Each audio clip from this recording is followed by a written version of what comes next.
अनुभव करना होगा, उस स्टेज तक पहुंचना होगा जहां बाबा आपको ये पूछे कि आपको क्या रोल प्ले करना है। क्योंकि जब तक तुम खुद अनुभव नहीं करोगे तब तक तुम्हें वो क्लैरिटी नहीं आएगी। अपने अनुभव के ऊपर ही भरोसा। इसके लिए बोलते हैं ना, जब भी कोई बात सुनो, किसी की भी बात सुनो या कुछ भी, तो पहले उसका मंथन करो, अपने ऊपर उसको लागू करो, इनकलकेट करो उस नॉलेज को, और देखो क्या असर होता है, उसका रिजल्ट क्या आएगा। अगर आप पतन की रास्ते जा रहे हो, कहीं अटक के रह रहे हो, या वहीं पे चक्कर लगा रहे हो गोल गोल साइकिल में, क्रिएट करो सेटल करो, क्रिएट करो सेटल करो, कहीं पे भी आगे नहीं बढ़ रहे हो, तो फिर सेल्फ चेकिंग करना है कि क्या ये रास्ता सही है जो मैं जा रही हूँ या जा रहा हूँ, या हमें और कुछ बदलाव लाना है। हर एक जगह पे हम जो भी पॉइंट डिस्कस करते हैं हमारे जीवन में, जहाँ पे भी हम बहुत बार ये सोचते हैं कि अरे ये हर वक्त मैं जितनी ऊंचा, थोड़ा ऊपर चढ़ी नहीं कि फिर गिर जाती हूँ, थोड़ा हमने तरक्की किया नहीं कि वापस से कुछ ना कुछ प्रॉब्लम आ जाती है। हर बारी ये साइकिल बार बार होता है। हम बार ये बोलते भी हैं, हिस्ट्री रिपीट होती रहती है बार बार, है ना। तो हम ये कभी समझ ही नहीं पाते कि ये हिस्ट्री अगर रिपीट हो रही है तो उसको ब्रेक कैसे करना है। ये वो मेरे को महाभारत का वो कौन सा लड़ाई का याद आता है जिसमें 7 चक्रव्यूह था ना, कौन सा वो चक्रव्यूह था, अभिमन्यु जिसमें फंस जाता है। तो वो ऐसे ही हम सब अभिमन्यु हैं, हम उस चक्रव्यूह में फंस जाते हैं। कौन से वाले चक्रव्यूह में, कौन सी साइकिल में, कर्मा की, create and settle, create and settle, settle कर रहे हैं, फिर उसी से वापस से क्रिएट भी कर रहे हैं। तो ये चक्रव्यूह में जब हम फिर फंस जाते हैं तो हम उधर के उधर घूम रहे होते हैं। इसी चक्रव्यूह को भेदना मतलब तोड़ना है, इसमें से रास्ता निकालना। ठीक है, तो उस साइकिल को हमको तोड़ने के लिए क्या करना होगा, पहले तो क्रिएट करना बंद करना होगा, जो आ रहा है उसको सेटल करना। जब आपको ये तोड़ पता चल जाएगा, उसका रिजल्ट मालूम पड़ जाएगा ना, तब भी समझो तुम्हारा तरक्की का रास्ता हो गया।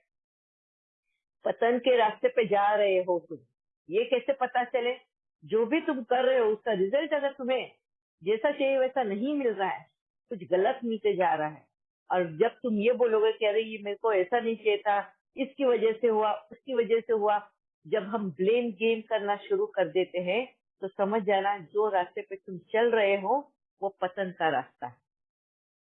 ठीक है, और सब लोग अपना अपना अनुभव रखना, अपने अनुभव पे चलना। पहला ज्ञान जब मिलता है हमें वो आदत नहीं होती किस चीज की, एक आत्मा और एक शरीर, ये 2 आइडेंटिटीज है, इन दोनों के कर्म अलग है, दोनों का नीड्स अलग है, ये समझना बहुत जरूरी है। हमने जन्म जन्म इस शरीर में रहने की वजह से अपने आप को शरीर समझ लिया, इस पृथ्वी लोक को अपना घर समझ लिया, इस ड्रामा को ही हमने अपना एक वजूद समझ लिया, हम ही ड्रामा है ये समझ लिया है। हम ड्रामा नहीं है, ये बात बहुत हमको पहले तो दिमाग में रखनी है। हम अगर ये फाउंडेशन अगर भूल गए तो हमें आगे का क्लैरिटी कभी नहीं मिलता। ठीक है, जब भी मुरली पढ़ो पहले हमेशा मुरली में ये दिमाग में रखो कि बाबा एक आत्मा को बदलने आया है, एक आत्मा के संस्कारों को बदलने आया है, उसके कर्म को बदलने आया है। उसको इस पृथ्वी लोक से, इस 5 मटेरियल वर्ल्ड से कोई भी लेना देना नहीं है, वो अपने बच्चों से मिलने आया है, इन 5 एलिमेंट्स के मटेरियल वर्ल्ड से नहीं। यानी वो ये शरीर को नहीं देखता, इस शरीर से रिलेटेड कोई भी कार्य के लिए वो अपने को बोलता नहीं है। वो अगर कुछ बोलता है तो हम आत्माओं को बोलता है, और हम आत्मा में परिवर्तन लाने की बात करता है। हमेशा मुरली सुनते वक्त, पढ़ते वक्त ये पहले दिमाग में रखना। दूसरा दिमाग में रखना है कर्म, जो कर्म मैं करूं उसका फल मुझे ही मिलेगा। फिर वो मैं लेने का भी कर्म करूं, देने का कर्म करूं, सोचने का, बोलने का, करने का, जैसा भी कर्म करूं उसका फल मुझे ही मिलेगा। ये कभी भी बदल नहीं सकता। कोई भी इसमें पोजीशन हो, सिचुएशन हो, सर्कमस्टेंस हो, ये लॉज कभी नहीं बदल।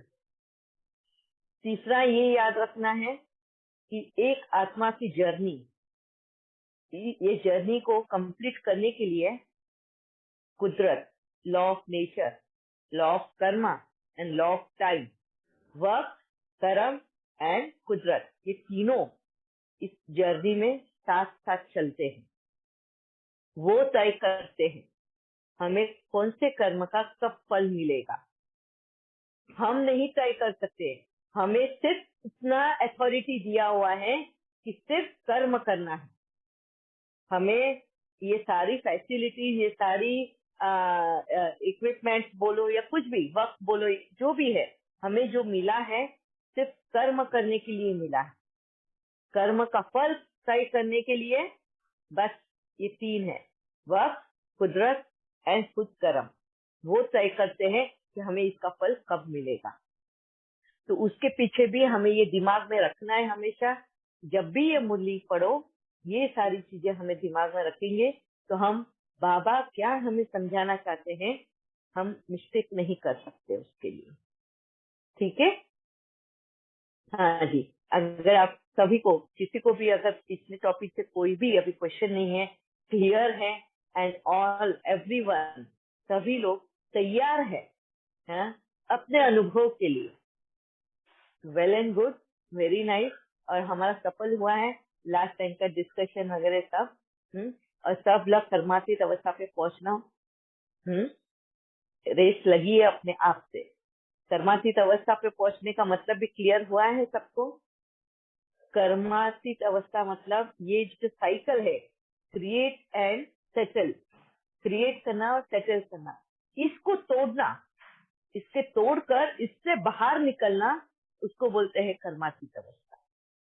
क्रिएट एंड सेटल को तोड़कर बाहर निकलने का मतलब है कर्मातीत अवस्था पे पहुंचना। और यही हमारे माइथोलॉजी महाभारत में चक्रव्यूह बोला है ना। अभिमन्यु चक्रव्यूह में पल किया था। 7 दरवाजे थे उसके। कौन से थे ये 7 दरवाजे? हमारे विकारों के एंड 7 गुणों के। एक एक गुणों को प्राप्ति करते जाना है और उस चक्रव्यूह से बाहर निकलते जाना है। वो है राज उस मैथोलॉजी की स्टोरी का। और ये भेद तोड़ना कौन कौन जानता था? अर्जुन स्वयं। हाँ जी, हाँ हाँ, ये चक्रव्यूह को तोड़ना कौन कौन जानता था? अभिमन्यु और कृष्णा और अर्जुन। दीदी अभी तो बाबा के बच्चे जानते हैं ना, जिन्होंने बाबा का ज्ञान अर्जन अच्छी तरह किया है, तो वही तो नहीं, अभी भी नहीं समझ पाते हैं ना, इसीलिए तो बाबा के बच्चे ही ज्यादा क्रिएट एंड सेटल में फंस चुके। इतना ज्ञान मिलने के बाद भी वो समझ ही नहीं पाते कहाँ फुल स्टॉप लगाना है। बहुत बारी तो कोमा ही लग जाता है, क्वेश्चन मार्क लग जाता है, एक्सक्लेमेशन लग जाता है ना। तो ये जानना ही, तो जैसे माइथोलॉजी में बताया है, चक्रव्यूह कौन भेदना जानता है, चक्रव्यूह को भेदना यानी उसमें से बाहर निकलना जानता है, वो था अर्जुन स्वयं। कृष्ण, कृष्ण मतलब द्रोणाचार्य बाबा, शिव बाबा, द्रोणाचार्य और कर्ण, कर्ण जानता है। अब हमें बाबा ने कौन सा पद दिया हुआ है? हम सब बच्चों को अर्जुन का पद दिया हुआ है ना। और अर्जुन कौन है? हम सब बच्चे जो लड़ रहे हैं अपनी लड़ाई, और जिसने द्रोणाचार्य से वो शिक्षा प्राप्त कर ली, कौन सी वाली? चक्रव्यूह को भेद करने की है। ये कर्म के साइकिल को तोड़कर बाहर निकलने की द्रोणाचार्य, वो गुरु। और ये गुरु कौन है? फिर से बोलेंगे तो शिव बाबा ही है। तो उन्होंने जैसे सन का आधार, द्रोणाचार्य समझ लो, हम इवन ब्रह्म बाबा को भी बोल सकते हैं। शिव बाबा ने जैसे द्रोणाचार्य को, सॉरी शिव बाबा बोले, कृष्णा, हाँ, एंड द्रोणाचार्य को जैसे पता था कि ये उसी की आइडिया थी कि ये चक्रव्यूह में रचना है और उसमें अभिमन्यु को फंसाना है, अभिमन्यु तोड़ नहीं सकता है। ये महाभारत में ये स्टोरी में ऐसा ही बताया गया है। ठीक है, अभी यहाँ पे अगर हम देखें, उसको रिलेट करेंगे तो शिव बाबा हमें बता रहे हैं, हम पांडवों को, हम बाबा के बच्चों को पांडव करके बाबा बुलाता है। उस पांडव में से एक गुण है अर्जुन, अर्जन करना। अर्जन करना मतलब जिसने भी बाबा के ज्ञान को अपने जीवन में अर्जन किया, मतलब धारणा में लेकर आए, जो जो ये जीवन में धारणा में लाया है बाबा की ज्ञान को, प्रैक्टिकल धारणा में मतलब प्रैक्टिकल जीवन में लेकर आए, वही आत्मा इस चक्रव्यूह से पार होती है, परे हो जाती है। वो इस साइकिल क्रिएट करना, सेटल करने के